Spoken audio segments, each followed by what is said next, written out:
Hi there, this is David, and today I want to talk about One Piece Odyssey, one of my most anticipated games coming out January 13th for the PS4, PS5, Xbox, and PC. One Piece has been around for 25 years now, and this game has been in development for 5 years to be released as an anniversary title, so a lot of love and care has gone into it. This is a full-fledged turn-based jrpg lovingly designed and crafted by the author of One Piece himself, along with the same development team as Dragon Quest XI and the composer for the Tales of series. While I haven't personally watched any of the One Piece anime, I am always down for a good, fun, classic romp with a turn-based RPG. And if this becomes a gateway drug into the larger One Piece universe for me, well, so much for the better. One Piece is a brand new experience, and thankfully, the game was created for fans new and old, so you don't have to know anything about the story to enjoy the game.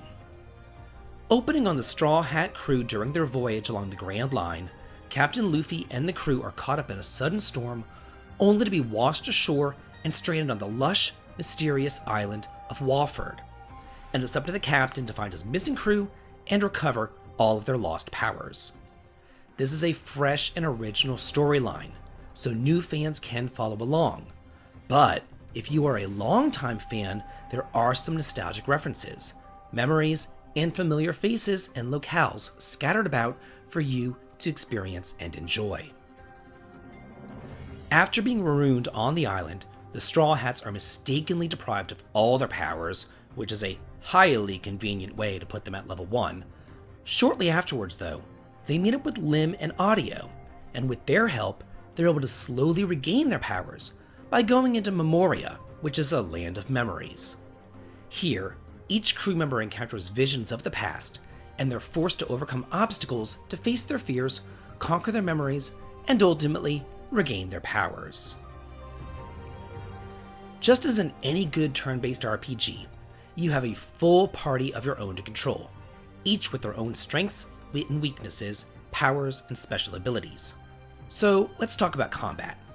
It's new, innovative, and different, and I think that I'm really gonna like it. As in most RPGs, you fight groups of enemies with a 4-person party. Only it's not all 4 of you against the group of enemies. Instead, this utilizes the Scramble area battle system, where the battlefield is divided into 4 different regions, and each character has their own group of enemies to fight. So it's up to each one to take on their particular monsters first, before moving on over to a different region and helping out their buddies. This way you really have to use everyone equally, and not just focus on your most powerful characters with somebody healing off in the background. Keep in mind though, that it is not always just going to be like your 4 characters against 4 monsters. It could be your guys against like 12 monsters, or conversely, against only 2, and then you can move your characters into different zones to finish them off as efficiently as possible.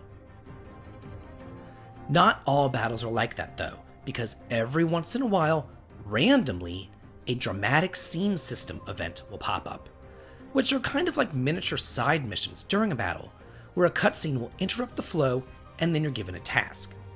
You might have to run over and rescue one of your allies, or fight off a monster that's particularly powerful, or beat up one enemy before all the other ones. This really does shake up that battle system and make you think on your feet. These unpredictable situations do occur randomly, but if you succeed, you're going to receive more experience and gold.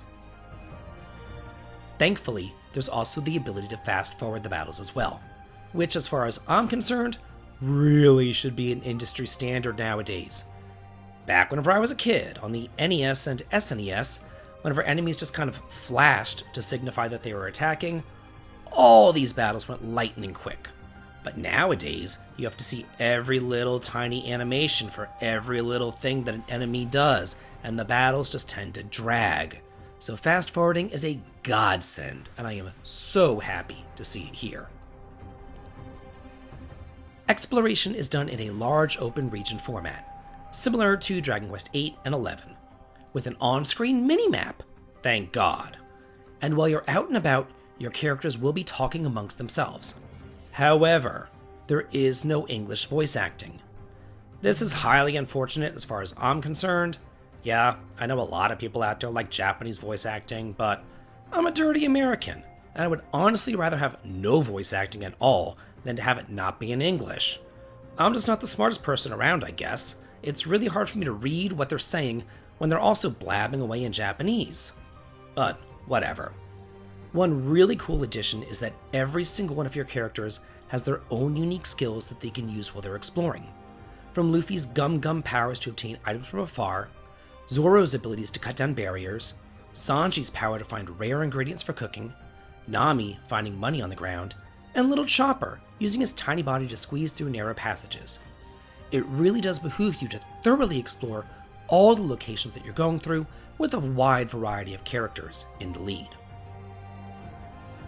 After a hard day's work exploring and fighting battles, you can go into camp to cook dinner, craft, or even throw a party. By throwing a party, your characters will become so happy that they'll receive bonus experience during your upcoming battles. And there are also rare monsters about the field who will also give bonus experience. So if you have a party and then you also defeat a rare monster afterwards, you can level up pretty efficiently without having to grind. And speaking of leveling up, there's a customization system which allows any item to be equipped to any character as long as there's space for it in their grid. As the story progresses and you level each character up, their grids will expand, allowing you to really pick and choose how to outfit your characters and giving you tons of freedom to develop them any way that you see fit. All in all, this looks like a ton of fun, and it looks like a lot of time, thought, energy, and care is going into the development of this game. And I seriously cannot wait to play it whenever it comes out on January 13th.